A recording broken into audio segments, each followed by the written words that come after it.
Toyota shell van එකට ලංකාවේ කරට කර ගේමක් දුන්න. ඕනෙම කන්දක් නූන්ඩි නොවී යදින. එදා වගේම අද පාරේ කැපී පෙනෙන මේ වාහනේ ඇත්තම තත්ත්වය මොකද්ද කියලා අද කාලේ මේක ගන්න එක ලාභද? අද මේ වීඩියෝ එකෙන් අපි බලමු. මේ ඉසුසු ෆාගෝ මුලින්ම ලෝකෙට හඳුන්වා දුන්නේ 1980 දී වුණත් ලංකාවේ අපිට වඩාත්ම හුරුපුරුදු වෙන්නේ 1988 සිට 1995 දක්වා ආපු WFR මාදිලියයි. 1995න් පස්සේ ආපු ෆාගෝ මාදිලි Nissan Caravan E24 එකේම කොපියක් විදියටයි නිපදවුනේ. ඒත් ඇත්තම ෆාගෝ පිස්සෝ හොයන්නේ අර මුල්ම WFR මාදිලියමයි. මේකේ ප්‍රධාන මාදිලි දෙකක් ආවා. එකක් LS Edition වැඩි පහසුකම් සහිත සුකෝපභෝගී මාදිලිය. අනිත් එක පැනල් වෑන් භාණ්ඩ ප්‍රවාහනයට එන පිටුපස විදුරු රහිත මාදිලිය. අපි දැන් යමු මේකේ යකඩ හදවතට. මේකේ එන්ජිම ගැන කතා කරද්දී ලංකාවේ වැඩිපුරම ජනප්‍රිය වෙන්නේ 4FG1 2.4L 2400cc ඩීසල් එන්ජිම. මේක පට්ට හයි එන්ජිමක්. එන්ජින් වර්ග කීපයක් මෙයාලගේ ආවා.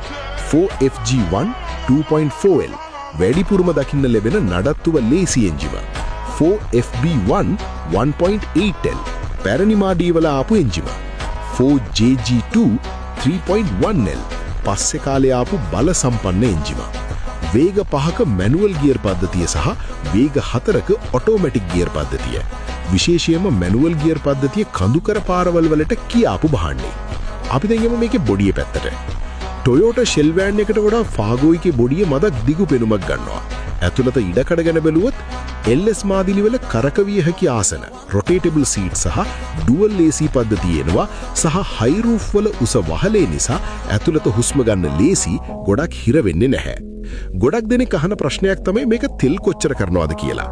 සාමාන්‍යයෙන් ඩීසල් ලීටර එකකට කිලෝමීටර් 9 සිට 12 දක්වා 9 kilometres to 12 kilometres per litre ධාවනය කරන්න පුළුවන්.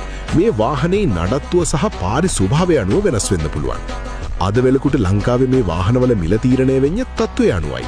සාමාන්‍ය මිල රුපියල් ලක්ෂ 25 සිට රුපියල් ලක්ෂ 38 දක්වා කන්ඩිෂන් එක සහ ලියාපදිංචි අංකය අනුව මිල වෙනස් වෙයි. ඉතින් ඔයත් හිතනවද මේක ජරා ගොඩක් කියලා? අපෝ ෆාගෝ වෑන් එක නම් වැඩක් නෑ. ටක් ගාලා දිරනවනේ කියලා හිතනවද? නෑ. හරියට මේන්ටේන් කරනවා නම් මේක මරු වණ්ඩියක්. ඇලෝ වීල් දාලා මොඩිෆයි කරලා ගත්තම සුපිරිම ලුක් එකක් මේකේ ඉන්නේ. පදින කොල්ල දන්නවා ආතල එක. ඔබත් පවුලේ ගමන් යන්න හෝ පාසල් ප්‍රවාහන සේවයට අඩුවට හොඳ වෑන් එකක් හොයනවා නම් ඉසුසු ෆාගෝ කියන්නේ තාමත් ලාභදායී තේරීමක්. ඔයාලා ෆාගෝ ගැන මොකද හිතන්නේ? පල්ලෙහෙන් කමෙන්ට් කරන්න.